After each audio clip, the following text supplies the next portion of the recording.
my name is Mindy Nuring. I'm the co-chair of the Elementary Facilities Task Force, which was a community group formed to look at the space issues in the elementary schools in Grand Rapids. I'm here today with ISD board member Pat Maduri and ISD 318 Superintendent Joni Olson. Could you provide us with a brief summary of what the two plans are? The 2018 school board plan includes 2 new elementary schools of 750 students in Grand Rapids neighborhoods, along with a renovated and expanded Cohasset school with major improvements to activities and athletic facilities in Bigfork and across the school district. So are these two separate questions? Yes, the first ballot question details the elementary plan and the second is for the activity facilities. The ballot question number 1 on our elementary plan must pass in order for ballot question 2 to pass. If both ballot questions pass, the average price of a home, which is about $150,000 in our community, tax impact for the homeowner would be $8.30 a month. Home, business, agricultural, and seasonal property owners can determine their tax impact by looking at our tax calculator online. In 2015, the bond referendum failed, and at that point, the Grand Rapids Chamber of Commerce formed a group of 5 or 6 committee members, board members, Grand Rapids Chamber of Commerce board members, to look into the issues of the space issues at the elementary schools, to find out, if the details were correct and what could be done about it. So that group probably did some work for about 6 months, and we came to the conclusion that indeed there was a space issue and something needed to be done. At that point, Kent Corbett and I agreed to be co-chairs of the Elementary Facilities Task Force, which was formed probably in January of 2017, and we recruited many community members. Probably over 200 community members served on the group at various times, and by June 1st, before the June school board meeting, we came up with a plan that the majority of the group agreed upon. And that's what when we presented to the school board, I think about June 26th of 2017. Pat, can you tell us a little bit about what the board's thoughts were and the process that happened after we presented to the board in June? Well, the board accepted a recommendation from the EFT Citizens Committee, the recommendation of the 2 750 size schools, as well as the remodeling of the Cohasset school. So as a school board, we accepted that plan and started our process in putting information together for Minnesota Department of Education to approve our plan so we can move forward with the upcoming referendum here on April 10th. So tell us a little bit about why we need to make these changes. We have severe space shortages in our elementary schools, and this is impacting how our students learn. We don't have enough space, and it's not the right spaces for 21st century learning, the way that kids are learning today. Our elementary enrollments have increased, and to accommodate this, we've added 14 portable classrooms. That is about 20% of our classroom space, or almost a whole elementary school. There's no breakout space for individualized unit learning or small group learning, and very difficult for teachers to locate space for students to conduct project-based learning. We don't have dedicated science or art spaces, and there's no room for lab experiments or art projects, creative projects across our schools. Our special education spaces are very crowded, and kids who may need extra help are often served away from their peers or in the portables and are walking some distance within the school to obtain that service. Our 5th graders are at Robert J. Elkington Middle School, and there's severe crowding at the middle school. So moving our 5th graders back would serve our students developmentally as well as relieve the space problems. Our elementary schools don't have the right spaces for how kids learn today.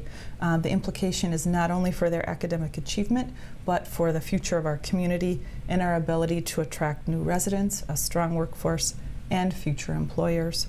We have serious health and safety needs at our activities and athletic facilities. Our locker room and weight room at Bigfork are inadequate, and we've added 4 sports at Grand Rapids High School and haven't added any practice space for them, forcing students to practice in parking lot, hallways, and on the streets. What if someone doesn't have any kids? Why should they care about these issues? Well, good schools are important to our residents who own a business or work in the area, as well as to young families who are thinking about moving to our community. Strong schools help support a strong and a vibrant community. Local school and business leaders were active in the EFT and the AFT, and task force members considered that it was critical to their mission to develop recommendations that address our needs and that are also fair to our taxpayers. In addition to that, improvements at Grand Rapids High School means that we have the ability to host tournaments and other regional activities. This could increase revenue at area businesses, hotels, stores, and restaurants. What is the difference between this and the 2015 plan? The EFT and AFT teachers and community partners worked with the school board to make this plan as cost conscious as possible to meet the school and the community needs. The elementary bond amount is $11 million less and 3 years shorter, which saves significant money in interest costs to our taxpayers.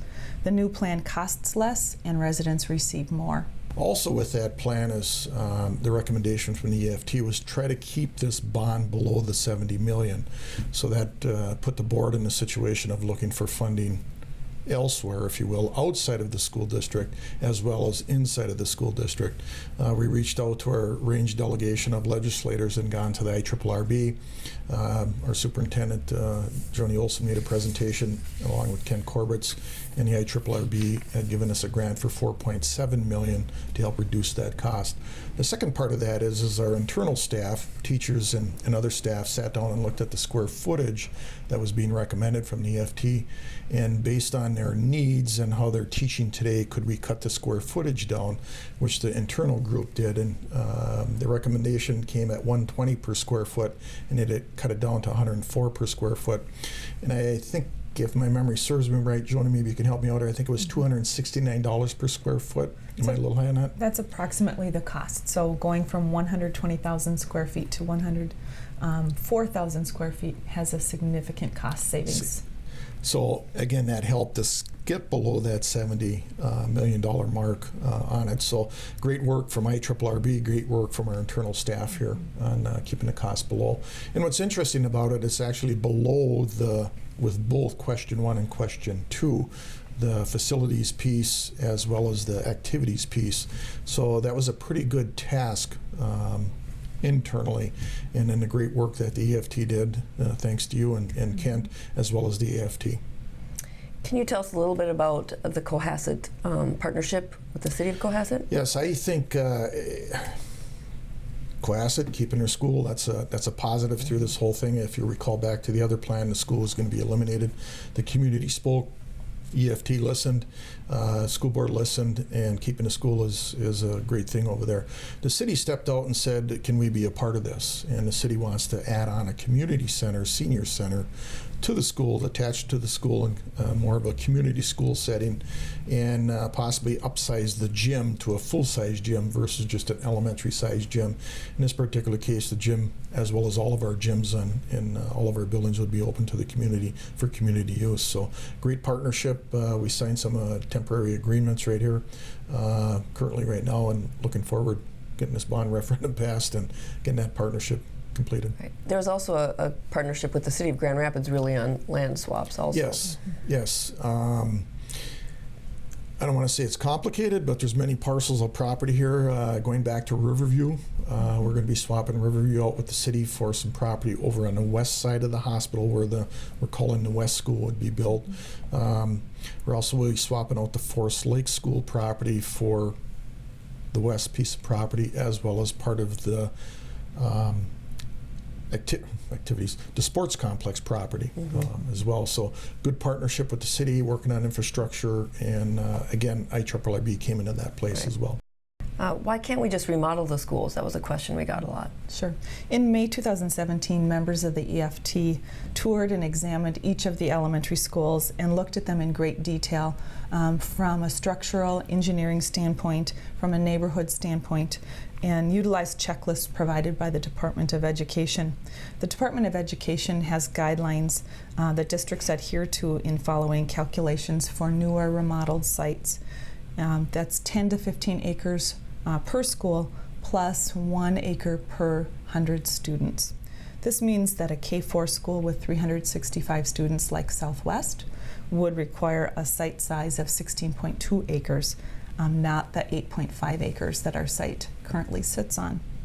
Based on the findings of the EFT, which included community members and facility experts, it was determined that it's not feasible to remodel and expand Forest Lake or Murphy Elementary School in order to meet the site size guidelines from the state, and that dozens of community properties would need to be purchased in order to meet those guidelines. Expansion at Southwest was not possible because it would require removal of parkland and road closure and other complicated factors. It's determined that saving a portion of Cohasset and replacing the old part of the building with a new core is feasible. So what will happen with the current schools? Southwest would be retained for early childhood spaces. The district currently locates spaces for early childhood classrooms, and they exist in shopping malls, in church basements, in a variety of locations. The classes could all be moved to Southwest, allowing the teachers to collaborate with one another and students all to be served in the same spaces. There would be about 250 students served on any given day, and this meets the site guidelines required by MDE for space allocation for schools.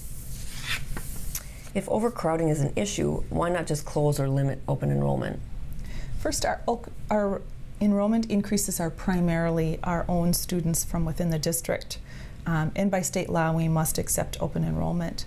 We currently have an open enrollment policy that provides needed operation dollars without excessively impacting classroom space. Those open enrolled students are spread across multiple classrooms and sites. What is the benefit to ISD 318 of accepting open enrollment students? When students that are open enrolled come to our district, they come with the educational dollars that are allocated for them, which allows us to provide exceptional programming for the students in our schools in our area. Should we lose those students, then those dollars would provide an impact on our programs as well. Okay. Why do we need to address activity facilities? We know that research supports that students who participate in activities and athletics are more engaged and often do better in school. They have better GPAs, better attendance, and are less likely to experience truancy issues or drop out of school. At Bigfork and Grand Rapids High School, the state of our activity facilities limits the opportunities available to them. At Bigfork, the locker rooms are too small, and students are changing in classrooms because of a lack of locker room spaces.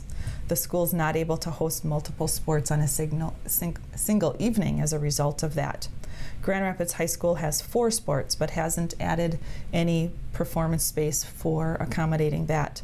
The majority of our field-based teams practice off campus with students driving to other sites. Noble Hall Field is limited in its use and becomes a sea of mud by October. The practice field condition has deteriorated, and student athletes practice in parking lots, hallways, and even streets. Band members practice in the Rife parking lot under the guidance of a band director who stands on a ladder back near the woods, which creates supervision and safety issues. Isn't turf considered a luxury? Artificial turf has become the standard for athletic fields across Minnesota, and in our northern Minnesota area, numerous schools in Duluth and other areas have added turf, including Duluth-Denfeld, East, Ordine Middle School, Lincoln Park Middle School, Proctor School District, Esco, Mountain Iron Buell, Moorhead, and Mesabi East. Bemidji has utilized turf for their competitions, and Superior, Wisconsin has installed an all-turf complex, including a baseball field, softball field, and football stadium. Pat, can you tell us more information about the election date and the voting process itself? Sure. Election date is April 10th. Early voting started on February 23rd, which was a little over a week ago, which was on a Friday. And I was the first to vote, and I will tell you I was the first yes votes when I first to vote. But in any event, the courthouse county auditor's office is open Monday through Friday, 8 to 4 on early voting. And you can vote on April 10th, the actual election date, and there's an array of locations on where to vote, which the school district sent out to all the residents in District 318. But if you choose to vote early, all you need to do is go to the county assessor or auditor's office in the courthouse Monday through Friday, 8 to 4. And you could also do an absentee vote? Yes, and you can call the county auditor's office for an absentee application, and they'll mail that out and they'll mail you ballot back. If the vote is successful, what is the timeline that you're looking at? If the referendum passes in April, the district would begin seeking input on the final design of the schools right away. Stakeholders will have input on the boundaries for the new schools, and bids would begin in about December of 2018.